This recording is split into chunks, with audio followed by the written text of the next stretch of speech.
Hello, welcome back to Poem with Purpose. Oh, I'm back and I am so excited to talk to you about this week's podcast episode.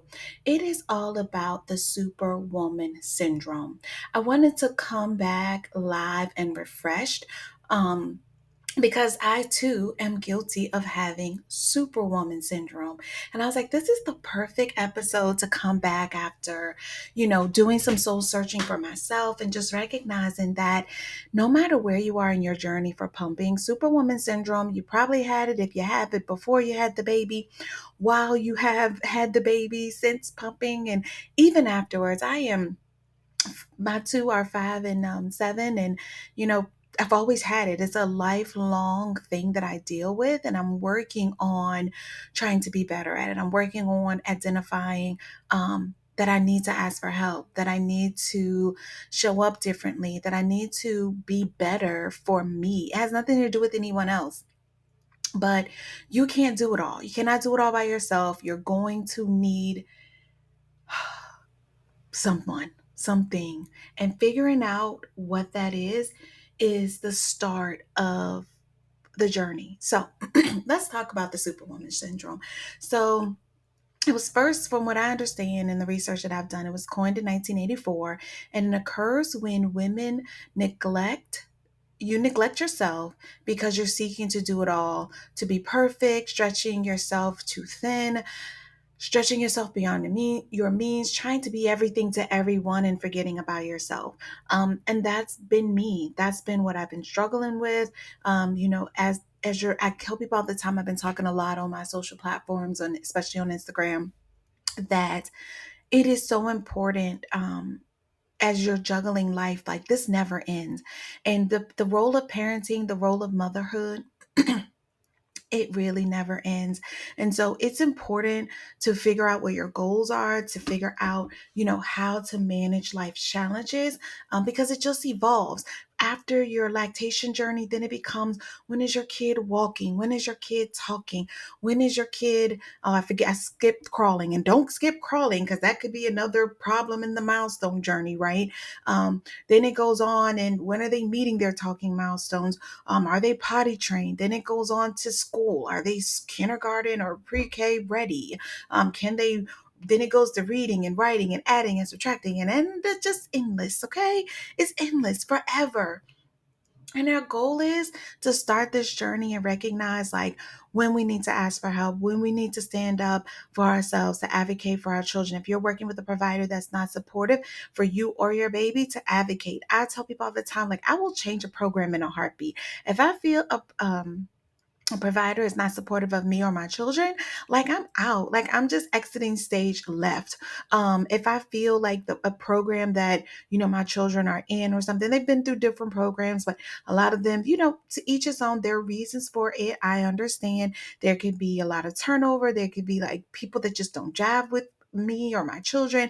And I'm not going to stay where I'm not wanted. I'm not going to stay and just deal with it just to make other people happy. Like, that's not what we're about to do. And so, even as we speak right now, I just changed my children out of a program that they were in, because I just didn't feel like it was supporting them and our family's goals for them to learn this activity. So I'm just here to tell you that, Superwoman syndrome can look like a lot of things, okay? It is literally, it could be within your career, it could be within your, trying to, climb the corporate ladder and trying to please everyone. It could look like in your family where everything is falling on you and you don't want to, ask for help. Does that mean a cleaning service? Like, I get, a cleaning service to come in, once a month. Does that look like, I mean, it's not every day or every week or every couple of weeks, even though I have people that do so. I have to do what works best for our family, but they do a nice deep clean at least once a month. Does it look like, I have people that have doulas or night nurses or other things that work well for them? They get the support. Do your family, are they coming in? Like, my mom it's about to be summertime here. And my mom is coming in to help as needed over the summer. Like, I need to stop trying to do everything. I'm talking to myself as well, y'all. I'm telling you, does it look like friends? Like, you're trying to please everyone, making all this event and that event, and no, no, no, no, no. son would say. So does it look like that?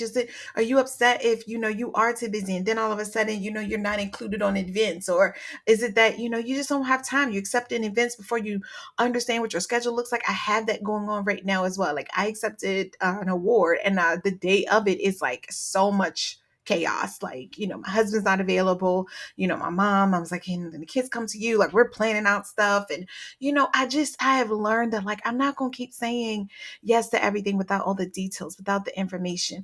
Does it feel like, you're stretching yourself too thin in the house? Like, is it cleaning? Is it cooking? Is it paying the bills? Is it, all of that? Is it exercise? Are you, trying to fit everything in?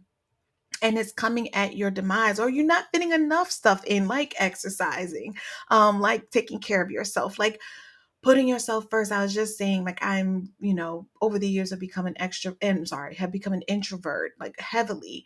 And so, but I'm like, wait, I kind of do seek social activities again.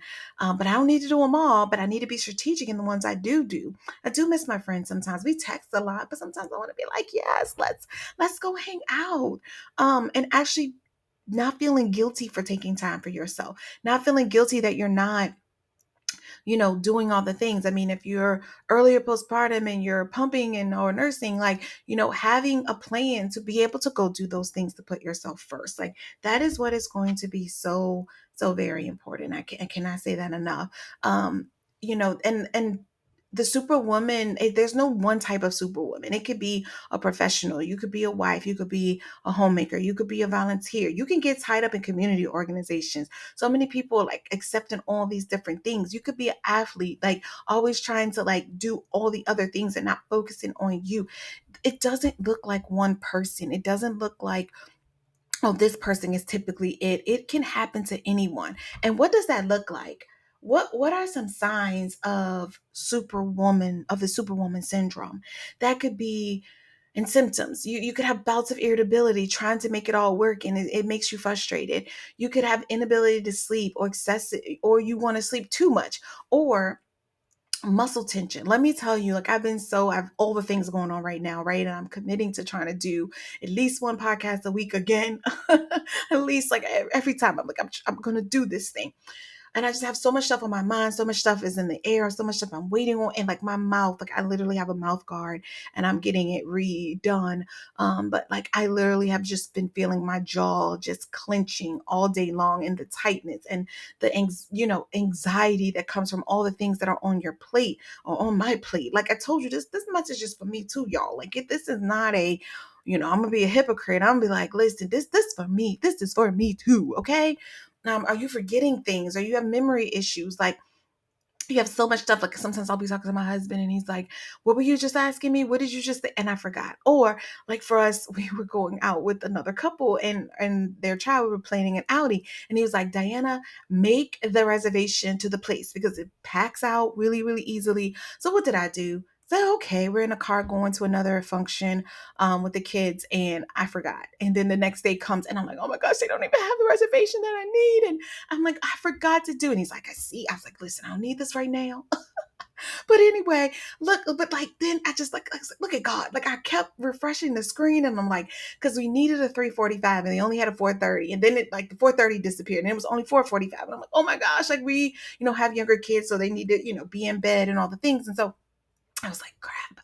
So I just kept pressing the refresh button and kept like hoping and hoping. And literally, like within 30 minutes, the 3:45 opened up. I'm like, tick, I pressed it and grabbed it. And then what happens? Of course, I go to do it. I fill out everything. And then it was like disappeared. And I'm like, man. And so I keep refreshing and keep refreshing. It's like, okay, it should pop back up. Maybe, it didn't accept it. And then I did it again. It came back. And I'm like, yes. And we booked it. But like memory, like I'm like, I always, not always, but oftentimes, like with all the things on my mind and all the things on my plate, I forget to do things. And I don't want you to feel guilty about it, but like understanding that Superwoman syndrome, I have some of those symptoms, right? You're sweating when you're not physically active, like you're worried, or like every little thing, like you're just like pits in your stomach, right?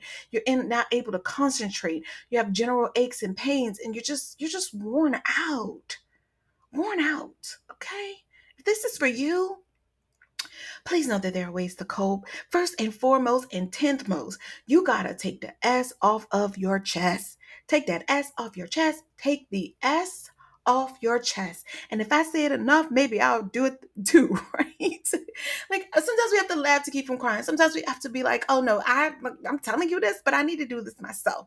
We need to ask for help. You need to take time for you. You need to learn to say no. I am really good at saying no, but sometimes I'm like, because I usually do this function every year, and I'm like, oh, it's interfering with a family function, a family cookout, like a family, big family event, like it happens to be on the same weekend. And I'm like, oh my gosh, I always do this every year. And I'm like, you know what?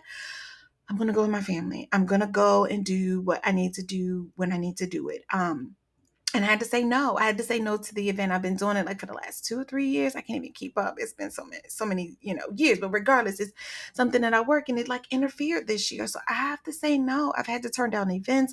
I've had to turn down functions because I do have to like have intentional imbalance. And what I'm focusing on needs to be the focus. I can't be doing everything. And setting realistic goals, really understanding like you can't do it all. You can't do everything. It's just not possible. And letting go of perfectionism. Done is better than perfect. As one of my coaches would say, done is better than perfect. And I'm just like, yeah, stuff is getting done. Like this podcast is getting done. I just came back, was like, oh, we're going to do this. Like I'm just really trying to. I have my little sticky note thing right here, and it reminds me of like my goals for the year or for each week for the rest of the year. The first 6 months, oh my gosh, I was barely making it, y'all. But I'm trying to get myself back together. Post daily, do daily stories on Instagram. Do my weekly lives if I can. Do weekly YouTube videos. Check in with my Pump with Purpose app groups. Send emails at least 2 times a week to my email list. Do my weekend question box. And then if I'm feeling froggy, like I'm really feeling froggy right now, right? Of course, I have a blog and a forum, but I just love to talk more. So I'm like, okay, I'm gonna try as much as I can to do this weekly podcast. Like that's my goal, and these are my goals. Like for my business, these are my goals. Like for the family, it looks different. Like it's about to be summer, summer camps and summer programs and wearing all the hats, but it is just so important that I just tell you that it's important to prioritize you. And if you're trying to be a super mom, to be honest, this is something I've struggled with myself. And it's not easy being a mom, especially with the constant comparisons from social media, the constant guilt, the constant shame, the constant, like, if your child is not meeting this benchmark or this thing on this time, or the oversimplification of, oh, it's just so easy to do that. This is what I did. And no, like, it's not always easy for everyone. And especially when your child is involved, like, being able to advocate for yourself and for your child just starts early.